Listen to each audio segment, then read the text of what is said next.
Hi there. I'm Debbi Marcum with Retirement Solutions Group, and welcome to Retirement Your Way. Hello there, Jacqueline. I would love for everyone to welcome my lovely co host.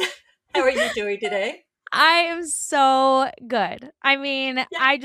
we got chatting before the show today, Debbie, and we went from snow, both of us, last weekend to I had 78 degrees this weekend and you had what, 86? 86. Yes. Wow. What a change in a week Whiplash. span. Yes. Yes. I mean, this is where Yeah. people start to get sick and there's just a lot of stuff going around. So be careful for our Yes. listeners and viewers because it's just be ready. I'm ready for it. I'm ready. I'm ready for consistently warmer weather, though. Yes. Yes, I'm ready for my tan and my blonde Yeah. hair back and Yeah. I'm ready for that. Well, I used to be blonde, but I don't think it's coming back. It's so funny how, people like I'll take pictures of myself and I will look back at, winter ones versus summer Mhm. ones. And seriously, I think I should change my whole hair color, in my on my Yeah. driver's license for the different seasons. Well, I actually had, I was going into Canada, and for a minute, I thought she wasn't going to let me in because my hair color was different on my passport. She said, "Well, your hair is a different color." I was like, "I know I'm not the only woman that has changed her hair color." But Yeah. yeah, Yep. I'm sure. And at least it's I don't know, what was it? Like blonde versus brown or what? I used to be blonde, and then the Okay. older I've gotten, the darker my hair has gotten. So, At least it's not gray. oh, I'm sure there's gray in there. But I'm Oh, okay. I mean, if I'm like my mother and my sisters, it will end up being a gorgeous silver color. So hopefully I inherited that gene from them yes, and as well. silver's in. Silver Mhm. fox, I mean, it's in. Yeah. Yes, it is. Yes. Well, Debbie, what are we gonna be talking about today? Today we're going to be talking about essential questions.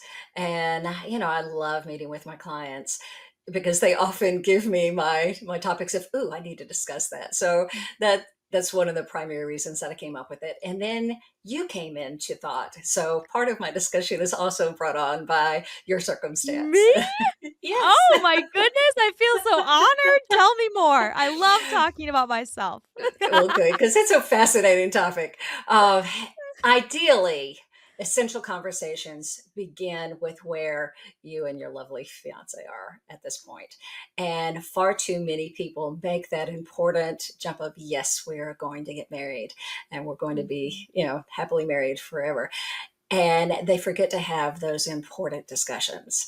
And so some of the biggest issues that come along with newlyweds are, ooh, we did not talk about this. Mhm. And you've mentioned before that sometimes I'm kind of like a counselor because my clients share a lot with me. And I've discovered it's not just with potential newlyweds and with newlyweds.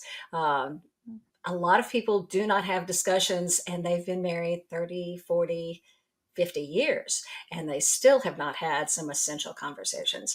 So I thought today we would kind of talk about what some of those conversations are. And they don't all deal with finances, although obviously finances are a big part of that.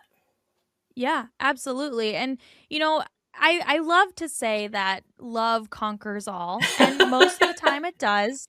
But I mean, essentially you do have to have those essential conversations prior to life. I mean, those Yes. those conversations and your goals and your ambitions and how you view life, that is how you will respond to Hmm. situations or you will live or you know accomplish those goals as you Yeah, age and so many different things that are really essentially your intention behind drives you with your intention.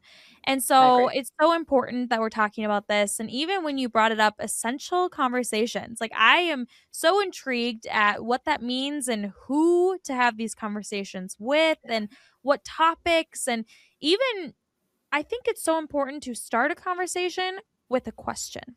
I agree. So, Debbie, what kind of questions should we be talking about? Well, one thing, I mean, if you're going to start with, okay, we're about to get married. Let's go ahead Mhm. and have some of those essential conversations. So, for example, do you want to have kids? And if so, when do you anticipate wanting kids? How many Mm. kids do you want? And then, as part of that, you also need to talk about, okay, what do we think about education? We want Mhm. them to go to private school or public school or homeschool? Do we see them going to college or to another kind of avenue to a career? And then who's going to pay for that? How are we going to pay for that? Which kind of segues into a finance discussion at that time. But I think one of the first ones that you can have is, do we want kids? If Mhm. we can't have kids, what are our options? Do we want to adopt? Do we want, so, you can go down a whole little rabbit hole with that topic alone. But I think that's an important one. And it very easily could change. When I first got married back in 1980, I really thought, well, I'll be married for a couple of years and then I want kids. And as it turned out, neither one of us were ready at that point. So just because you have that topic and that discussion and you think, yeah, this is where we're headed, it can change. So this isn't locking you into, okay, this is what we are going to definitely do, but at least you know what your ideas on it are. What about discipline? I mean, you just ask every kind of question you can about, if we have children, this is what we see us doing. If Mhm. we don't have children, if we can have children, this is what I can see us having or see us doing.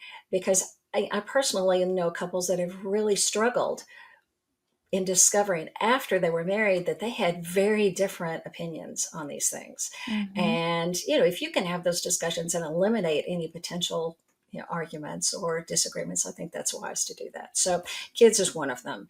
Um, as far as finances are concerned, it it needs to get a specific of, okay, I'm going to get real personal here. What is your credit score?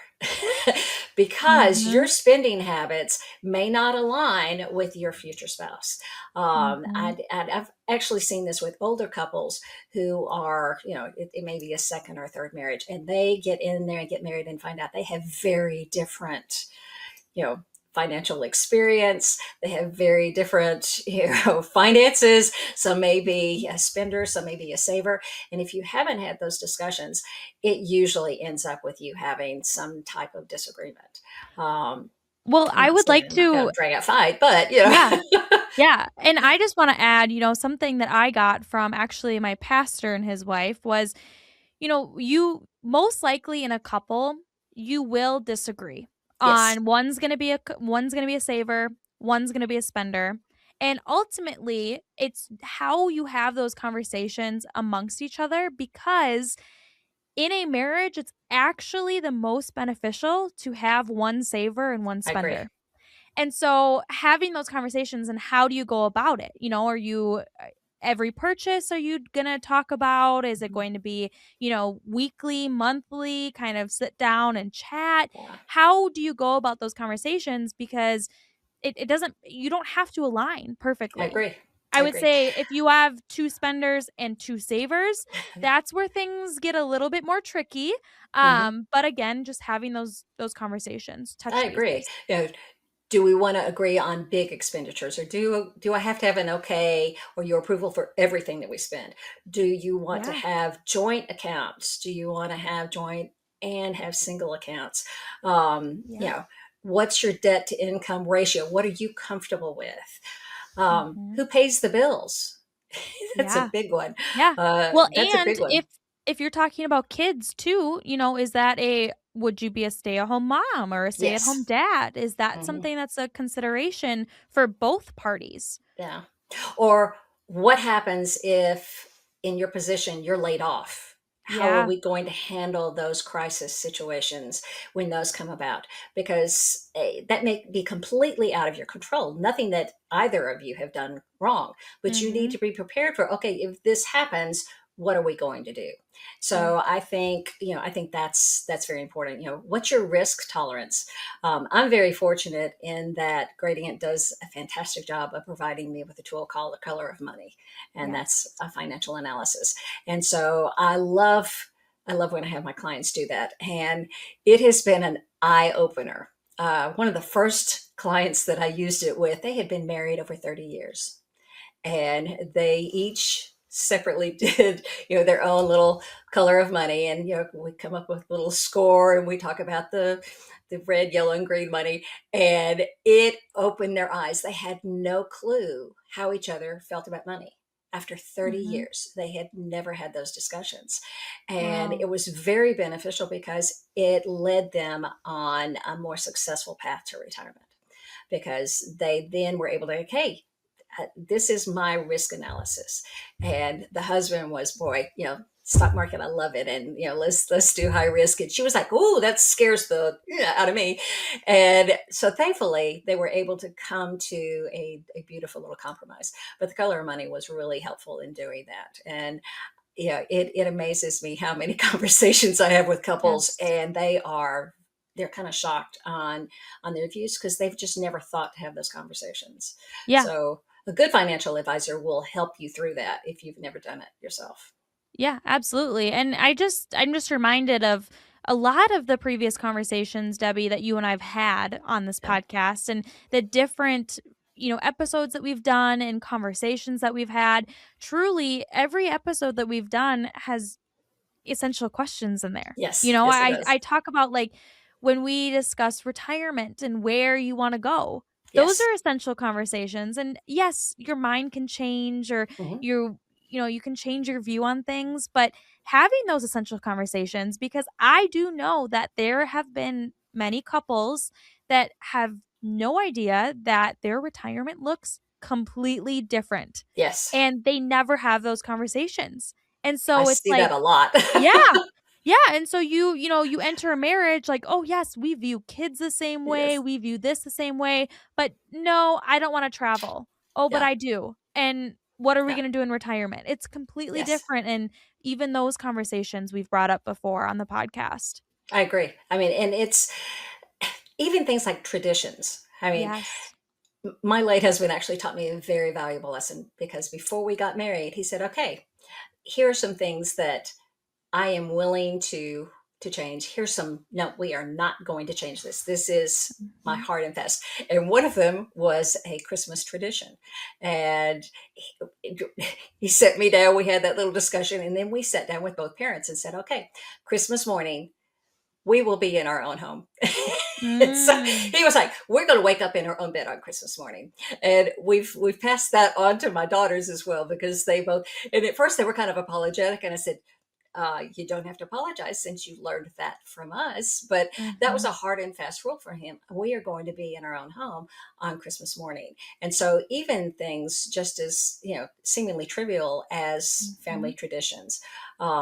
One that's, I think, very important is your spirituality or every religion. Yes. Too many people do not discuss that. And I mean, faith is the most important part of my life. I think that's a discussion that you need to have. Politics, that is a discussion that you need to have. I mean, in the Yes. past few years, we have seen that break up friendships. It Mhm. certainly can break up a marriage.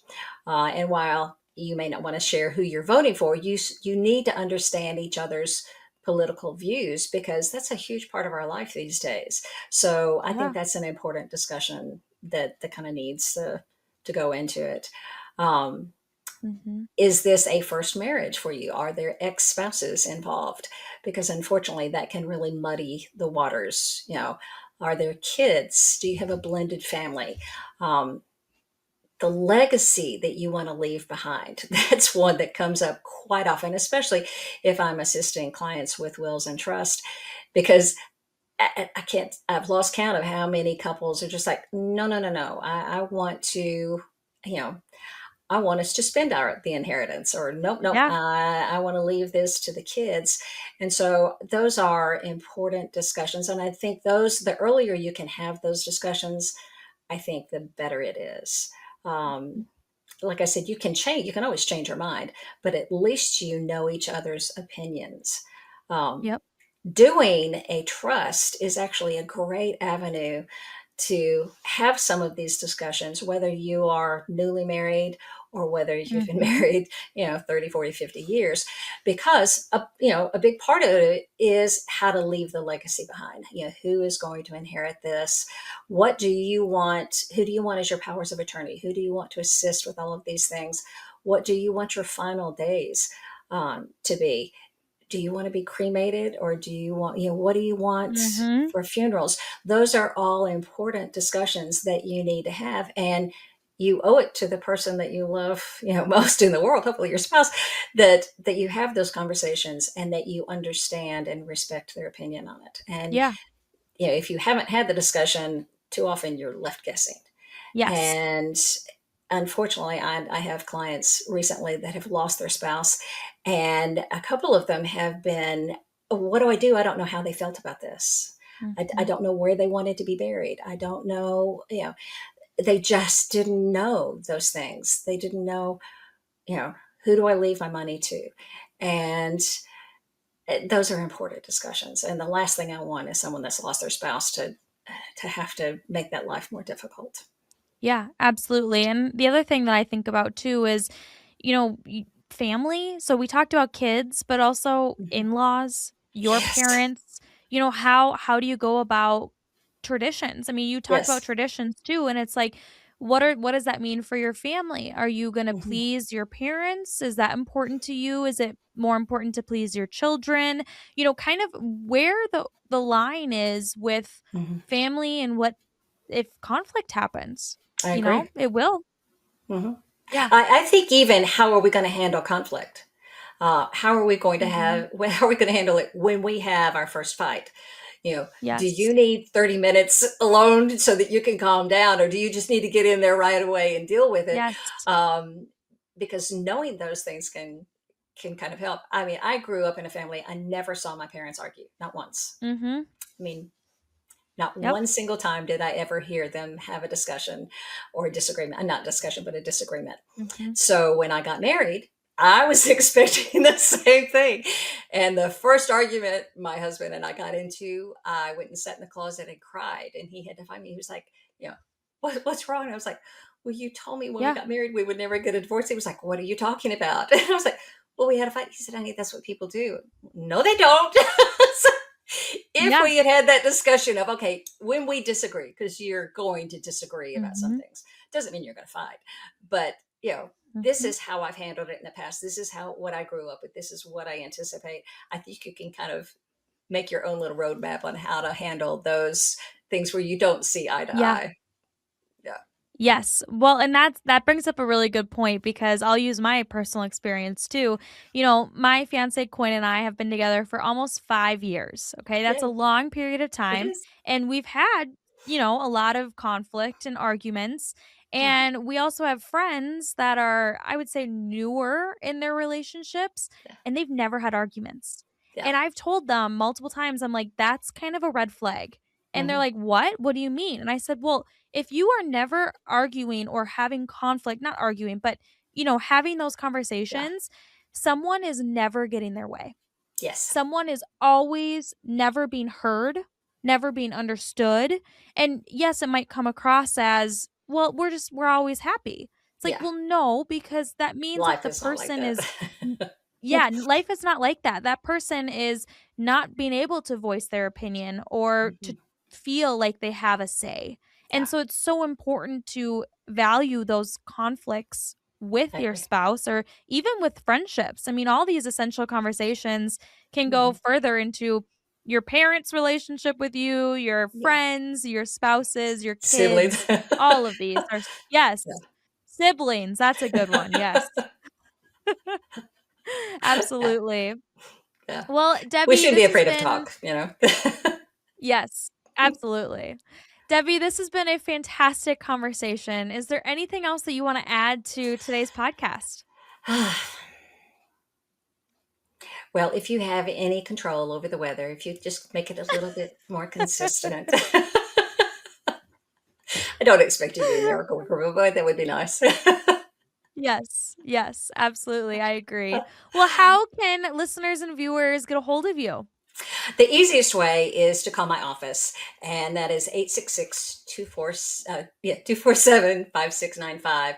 And Andy will be happy, more than happy to set up a visit with us. But you can also check out my website. You can always email me. And we encourage you to check out our podcast, which is available in a numerous of ways. Jacqueline and I personally like YouTube podcasts because then you get to see Jacqueline's lovely face, and that always brightens my day. And Debbie's. Yes, you can find our podcast, Retirement Your Way, on Apple, Spotify, and Amazon Music. And, this conversation's all about just starting somewhere. And Yes. yes, every conversation or every relationship, especially when you're getting married, does ultimately come down to some financial decisions. Yes. And it's a huge driver and factor in your goals and ambitions and the way that you live your life. So start early, start as soon as you can, and maybe if you're still in a marriage and these conversations haven't been brought up, it's a great time to do Never too so. it's never too late. Yes, absolutely. Well, thank you, listeners and viewers. That does it for this episode of Retirement Your Way with our host, Debbi Marcum.